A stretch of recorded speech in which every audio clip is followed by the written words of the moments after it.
Visite inaugurale officielle du nouveau Norma de Groß-Biederstroff. La directrice générale de Norma France ainsi que plusieurs directeurs de magasins de l'enseigne ont accueilli les élus pour leur montrer le nouveau magasin de l'avenue Marchande. Avec ses 1300 mètres carrés, il est désormais le plus grand Norma de France. Des budgets et des projets. Hier soir, le conseil municipal de Sarreguemines a duré plus de 3 heures, mais il faut dire que l'ordre du jour était plutôt chargé.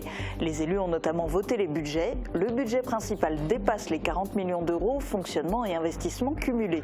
Les taux des impôts locaux ne seront pas revus à la hausse.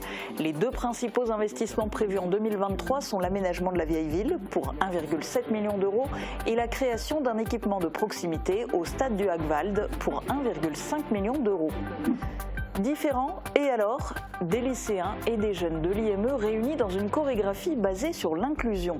Dans le cadre de la semaine olympique et paralympique du lycée Jean de Pange à Sarreguemines, les élèves ont été sensibilisés au handicap à travers différentes activités, dont une journée de danse sous la houlette du chorégraphe David Metzner. Premier rallye citoyen à Bitche, 357 élèves des 5 collèges du Pays de Bitche ont découvert les métiers de l'uniforme et été sensibilisés à la citoyenneté et à ses valeurs. Organisé par la ville de Bitche en partenariat avec les services du ministère des Armées, ce rallye était composé de 17 stands, dont plusieurs animés par des associations locales. 6 élèves du lycée Tessier à Bitche sont en lice pour le concours Je filme le métier qui me plaît. Ils ont filmé un tailleur dans les cristalleries de Saint-Louis. Pour réaliser leur vidéo de 3 minutes, ils ont bénéficié du soutien de la documentaliste du lycée et d'un artiste plasticien, Marc Telloc. Remise des prix le 25 mai à Paris. Le parc animalier de Sainte-Croix vient de rouvrir ses 120 hectares au public. La saison 2023 est placée sous le signe du loup avec l'arrivée d'une meute de loups blancs. Un nouvel observatoire est en cours d'achèvement et de nouveaux hébergements insolites sont en construction. Bienvenue sur Mosaïque Cristal. Dans cette émission, on va revenir en détail sur le conseil municipal qui s'est déroulé hier soir à Sarreguemines. Et Guillaume, il n'y a pas que le budget qui est à l'ordre du jour. Oui, effectivement, on parlera également culture et stationnement avec du changement à l'horizon. Tu vas nous expliquer ça dans un instant et puis on terminera cette émission au théâtre version sans frontières avec une pièce tirée d'un roman français, prix Goncourt 2018, jouée par des comédiens allemands et français à Saarbrück en allemand, surtitré en français. En France, aujourd'hui, c'est la 11e journée nationale de mobilisation contre la réforme des retraites. La manifestation départementale se déroule à Metz cet après-midi, départ du cortège à 14h, place de la Gare. Les pontes de l'enseigne de passage à Groß-Bli, le nouveau Norma de l'avenue Marchande a ouvert ses portes au public le 29 mars dernier, mais la visite inaugurale officielle a eu lieu hier. Plusieurs directeurs de l'enseigne, des élus et quelques membres de l'entreprise Espace Nova étaient conviés. Ce nouveau magasin a été construit à quelques mètres de l'ancien qui existait depuis 2007. Reportage d'Émilie Azel, Jules Lefébure et Thibaut Desmerlet. Cela faisait longtemps que l'ancien Norma de Groß-Biederstroff se sentait à l'étroit dans ses locaux. Les locaux ne répondaient plus à ses besoins, c'est pourquoi il a été décidé d'en construire de nouveaux. Hier matin a été organisée une visite officielle du nouveau magasin.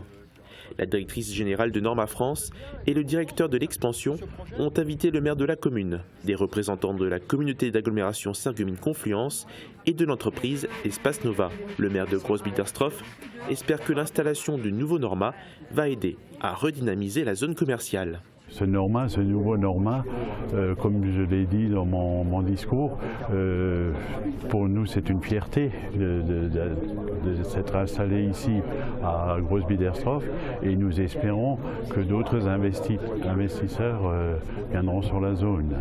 L'intérêt ici de cette implantation, c'est de réactiver également la zone de commerce de Groß-Bli. Cette zone d'activité commerciale a besoin toujours de se renouveler, de retrouver ce rôle moteur qu'elle a eu à un certain moment. On sait que la communauté d'Agglo et Groß-Bli ont beaucoup investi sur ce domaine.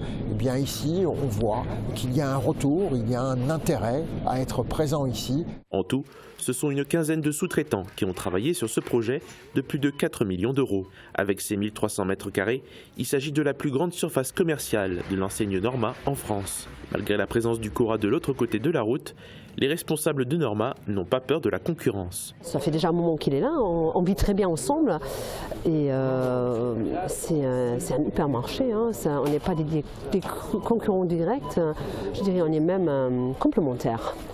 Il y a partout de la concurrence, je dirais nous sommes convaincus que notre concept est suffisamment compétitif et cette compétitivité justifie naturellement aussi nos investissements, nos ambitions ici. L'enseigne espère embaucher quelques personnes en plus pour passer de 6 employés à une douzaine.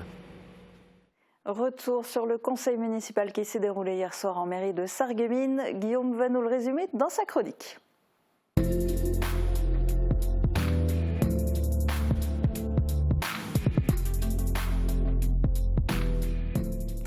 Place au hors-d'œuvre. Avant de nous intéresser au budget et d'évoquer des projets qui sortent de l'ordinaire, j'ai décidé de parler dans le sujet qui va suivre de points entre guillemets classiques dont il a été question hier lors du conseil municipal.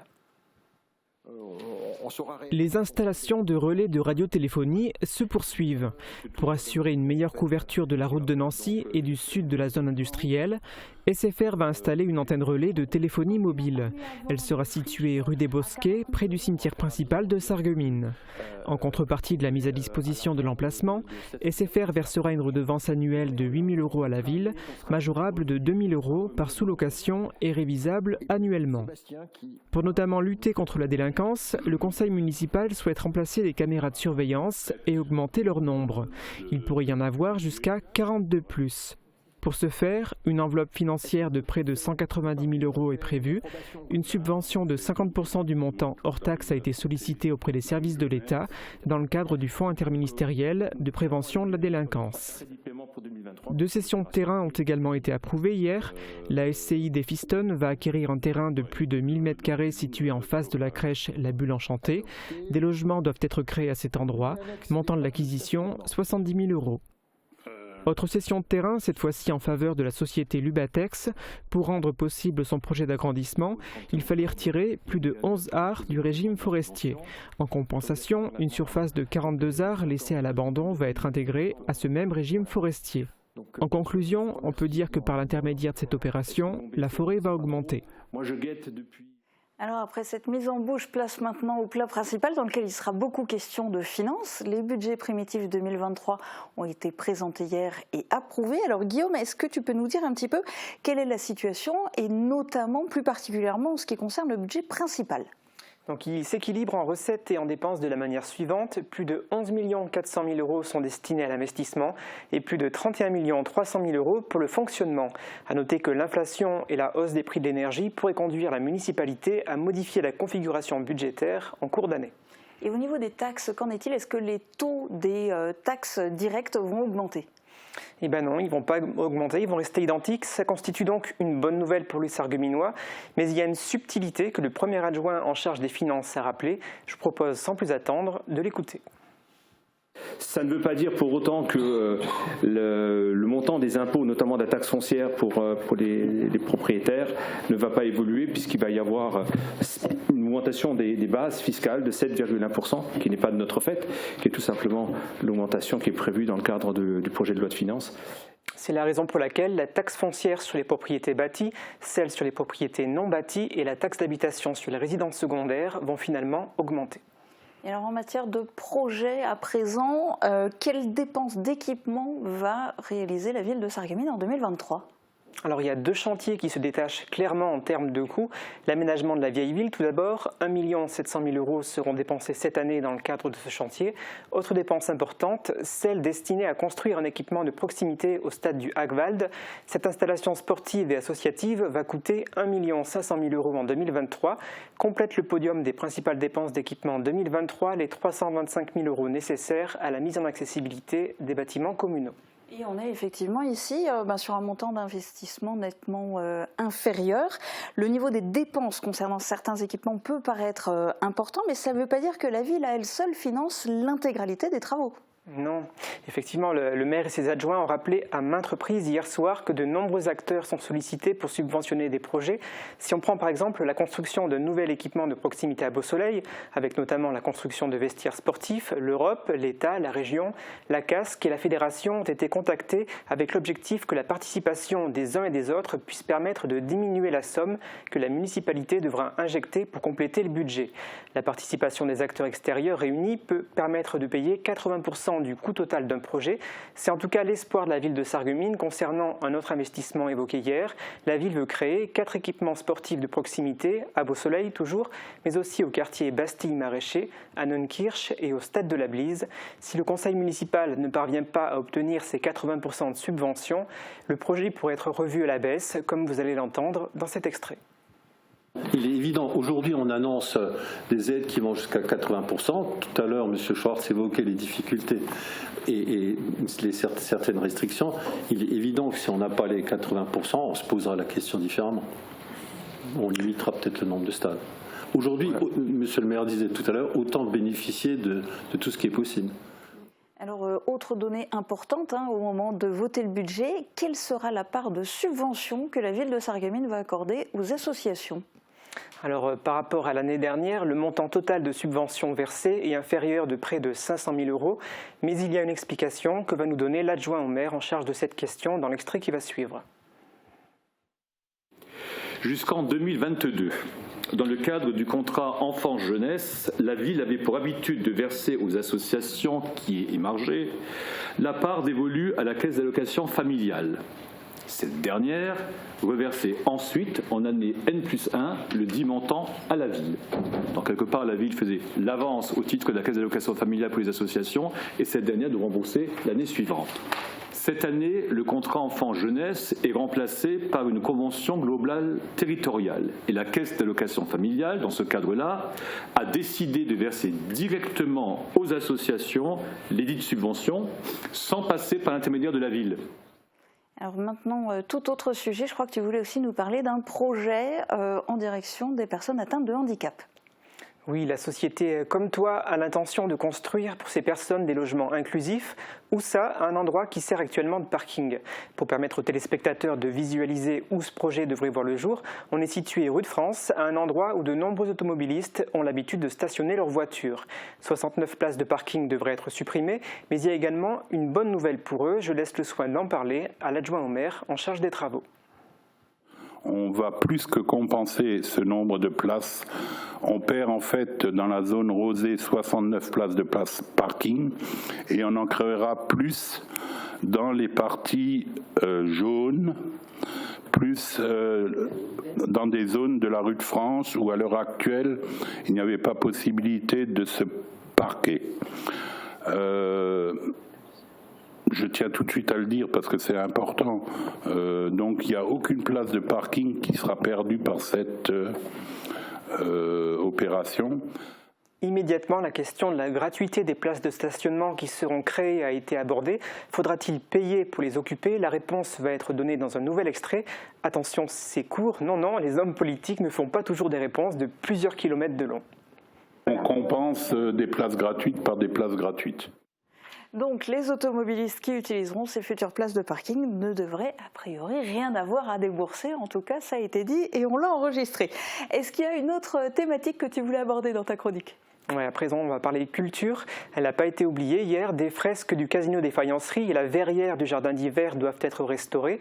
Ces éléments remarquables du patrimoine sarregueminois s'altèrent avec le temps. Les élus ont approuvé hier le financement de travaux de restauration dont le coût avoisine les 190 000 € hors taxes. Là aussi, des demandes de participation financière vont être réalisées auprès de la région Grand Est ou encore par le biais de la Fondation du patrimoine. Fin de ta chronique, c'est tout pour aujourd'hui ? Non, on va encore un petit peu parler culture. Alors il y a un point que je voulais évoquer, effectivement, c'est toujours au sujet de la culture.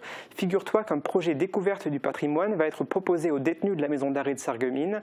Au printemps 2024, 4 à 5 d'entre eux, encadrés par le service pénitentiaire d'insertion et de probation, pourront découvrir le patrimoine local et les collections du musée. Ils bénéficieront aussi d'une initiation à la céramique. 4 séances leur seront proposées, 2 à la maison d'arrêt et 2 au musée de la Faïence. Cela donnera à ces détenus l'occasion, si on peut dire, de s'évader, du moins par la pensée, en réfléchissant à d'autres choses qu'à leur détention. Oui, clairement, il est prévu uniquement de s'évader par la pensée. Il ne faudrait pas que ça devienne contre-productif.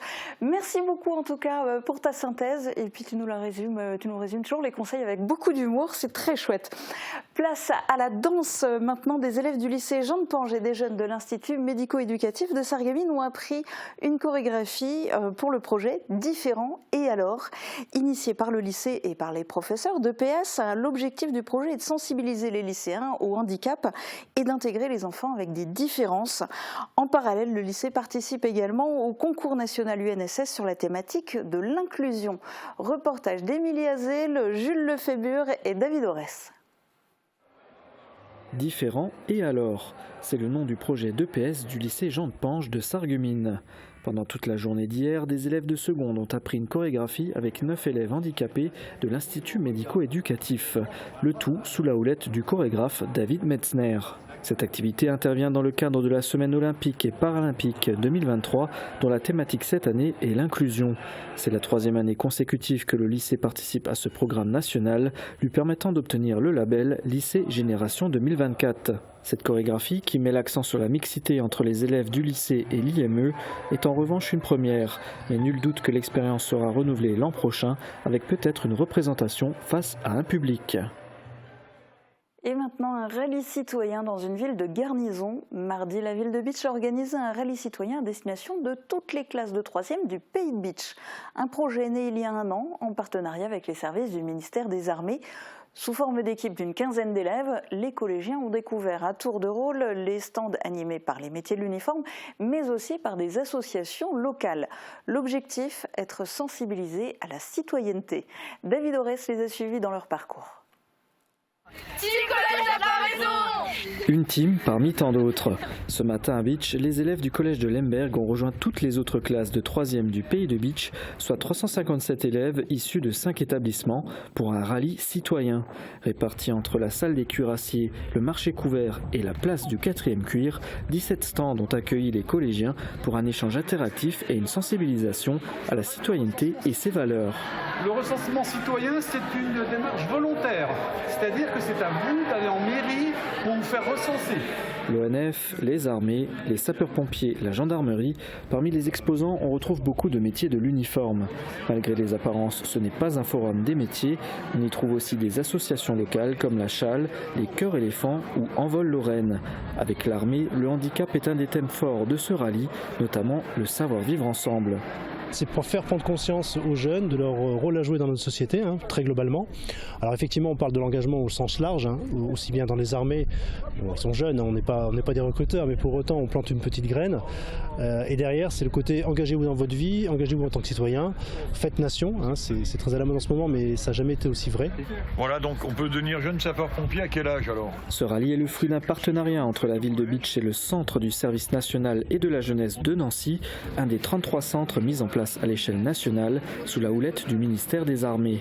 Ce type d'opération va continuer à se développer sur le territoire français. Le rallye citoyen fait partie du plan Ambition Armée Jeunesse mis en place par le ministère. Il y a également des objectifs d'insertion socio-professionnelle et effectivement également des objectifs d'attractivité pour les armées. Alors ici vous avez par exemple le 16e bataillon de chasseurs à pied, et c'est l'occasion pour le 16e BCP de montrer les métiers qu'il y a au régiment et éventuellement de susciter des vocations. Pour renouveler leur effectif, les armées recrutent plus de 20 000 jeunes par an, de quoi donner quelques idées aux élèves. Ça nous apprend le métier, ça nous fait découvrir ce qu'on pourrait faire plus tard. L'armée de l'air ou même les différents métiers civils, on peut aussi être mécanicien par exemple à l'armée ou d'autres choses encore. J'ai fait un parcours EMC, les guerres mondiales, guerre Indochine, Algérie, donc j'ai appris pas mal de choses. On découvre aussi comment est formée la défense, un peu de tout quoi. J'ai l'armée de l'air qui m'intéresse énormément. L'armée de terre, parce que j'ai de la famille qui travaille en armée de terre encore. Ça ne me dérangerait pas d'apporter mon aide à une association, par exemple pour les enfants handicapés ou quelque chose comme ça, puisque on a tous le droit à avoir des aides. Les collèges étaient heureux que cette initiative puisse avoir lieu parce qu'effectivement ça leur donne un supplément, un plus par rapport à ce qu'ils voient en classe. Et c'est vrai que là, ils se rencontrent entre eux, ils ne sont pas figés, ils ne sont pas statiques. Les élèves ont également visité la citadelle avant de recevoir un trophée en fin de journée pour leur participation. Ce rallye citoyen est une première à Bitche et en Moselle. Il est d'ailleurs appelé à être renouvelé. Le lycée Tessier de Bitche vise le Clap d'or cette année pour le concours de vidéo « Je filme le métier qui me plaît ». Quelques élèves de seconde ont réalisé une vidéo expliquant le métier de tailleur dans les cristalleries de Saint-Louis. Lors de l'édition précédente, le lycée avait présenté une vidéo sur le métier de potier et remporté un Clap d'argent. Cette année, leur vidéo sur le métier de tailleur est bien partie puisque fin mars, elle comptait déjà plus de 300 vues et plus de 160 j'aime. Reportage d'Émilie Azel et Thibaut Desmerlet. Lors de ma première journée au cristallerie Saint-Louis, je ne parvenais pas à imaginer ce que représentait l'acte de tailler. Je pensais, comme tout le monde, à tort, que les employés taillaient avec un stylet.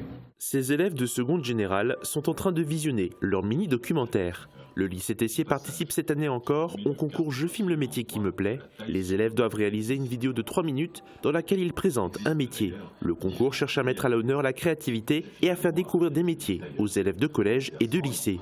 Cette année, les 6 élèves participants ont choisi de parler du métier de tailleur dans les cristalleries Saint-Louis avec lesquelles le lycée a un partenariat depuis 4 ans. Il a fallu réfléchir ensuite à la manière dont on voulait présenter ce métier, c'est-à-dire réfléchir au scénario. Il y a eu ensuite la phase de tournage où on est allé sur site pour faire des prises de vue et des prises de son. Et à la fin, donc la plus grosse partie en réalité, ça a été le travail de post-production, le montage. Les lycéens ont été encadrés dans la réalisation du projet par la documentaliste du lycée et par un artiste plasticien. Mon rôle, c'est d'accompagner les élèves dans ce projet.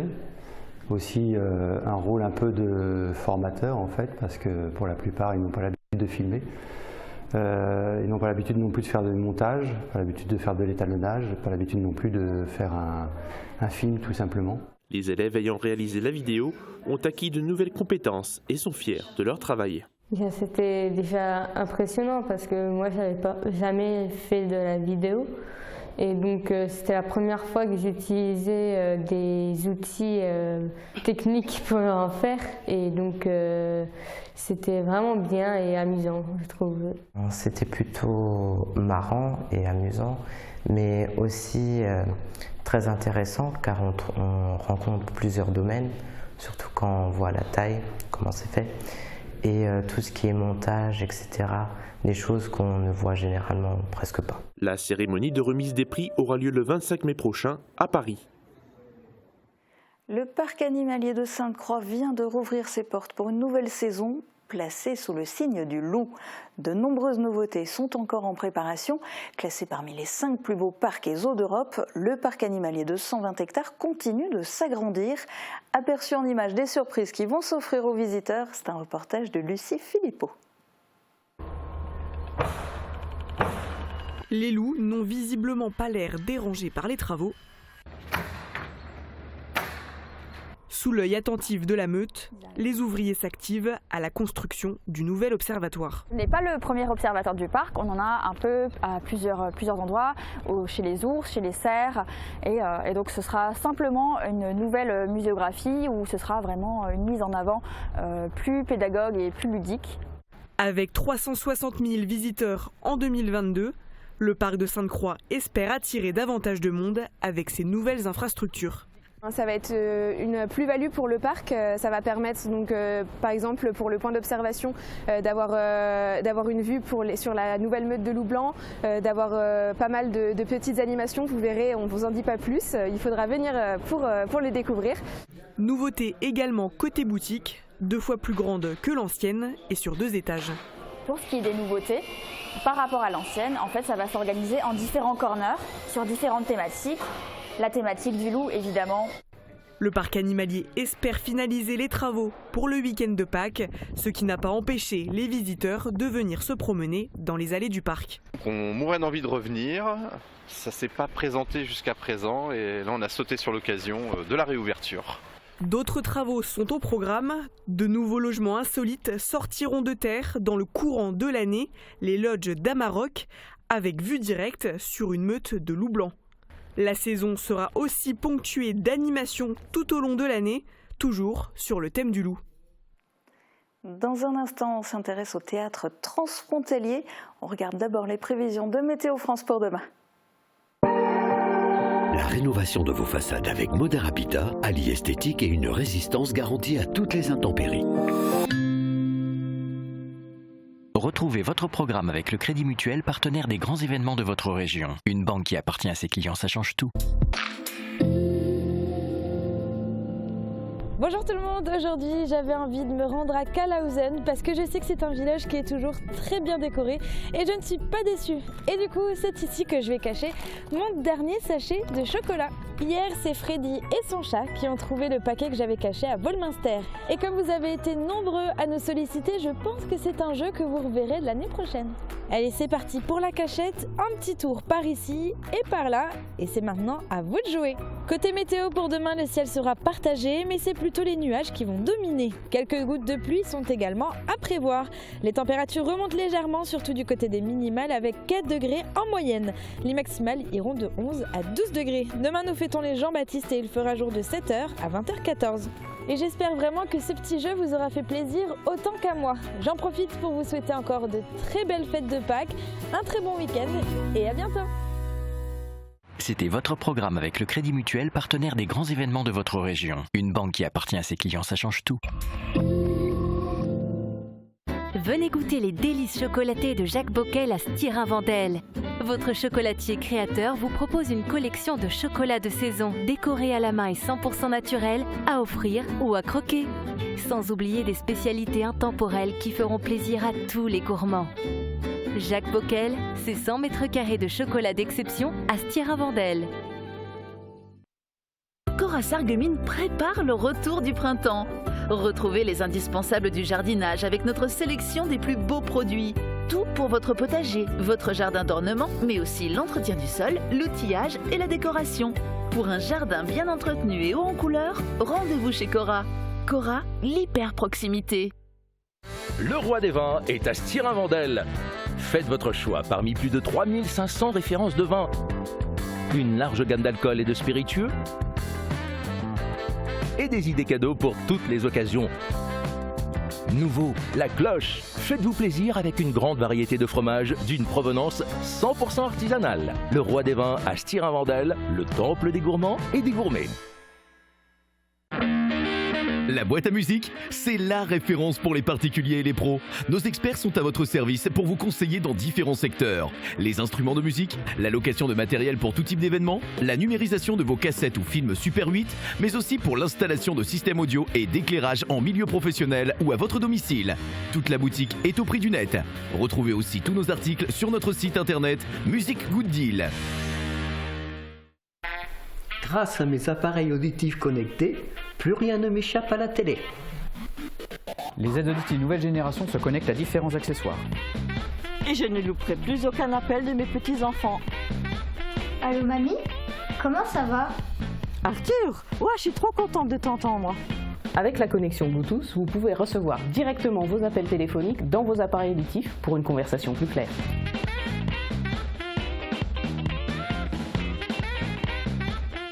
Le lapin de Pâques est enfin de retour et il a déposé tous ses délicieux chocolats chez Cora Sarreguemines. Venez faire la chasse aux œufs et aux sucreries dans nos rayons aménagés avec les meilleures gourmandises à offrir, partager ou à dévorer. Et jusqu'au 8 avril, c'est aussi la foire au vin chez Cora Sarreguemines. Venez profiter d'un large choix de produits et de toutes nos offres spéciales mises en place pour l'occasion. Cora, l'hyper proximité. Création Coleman, fabrication de cheminées et poêles traditionnelles ou contemporains en faïence. Plus de 1000 références et 60 coloris. Création Coleman à Grosse-Bliederstroff, spécialiste de la cheminée sur mesure depuis 1979. Du théâtre bilingue, c'est ce que propose jusqu'au mois de juin le Saarländisches Staatstheater avec la pièce Leurs enfants après eux, tirée du roman de Nicolas Mathieu, prix Goncourt en 2018. Adapté en allemand, le texte est aussi proposé en français grâce à un surtitrage afin de rendre le spectacle accessible à la fois au public allemand et au public francophone. Grégory Sebag a assisté à la répétition générale à la Alte Feuerwache de Saarbrück. trug nichts als alte Fußballshorts und eine gefälschte Ray-Ban. Au Théâtre National de la Sarre, le spectacle devient transfrontalier et transculturel. Après une première expérience réussie l'année dernière, la structure marque une volonté grandissante de s'ouvrir au public mosellan et de la grande région. On essaye de travailler de plus en plus avec les deux langues. On est un théâtre à la frontière. On se dédie de plus en plus aussi à la littérature française ou bien francophones. On a un festival annuel ici même à la Alte Feuerwache qui s'appelle le Festival Primeur. Donc là on présente aussi déjà des textes francophones en langue allemande. Et l'année dernière on a commencé à surtitrer en français. Donc là on a des pièces parfois au Bliesgau, il y avait Monsieur Tout le Monde. Donc on a joué avec les deux langues sur scène.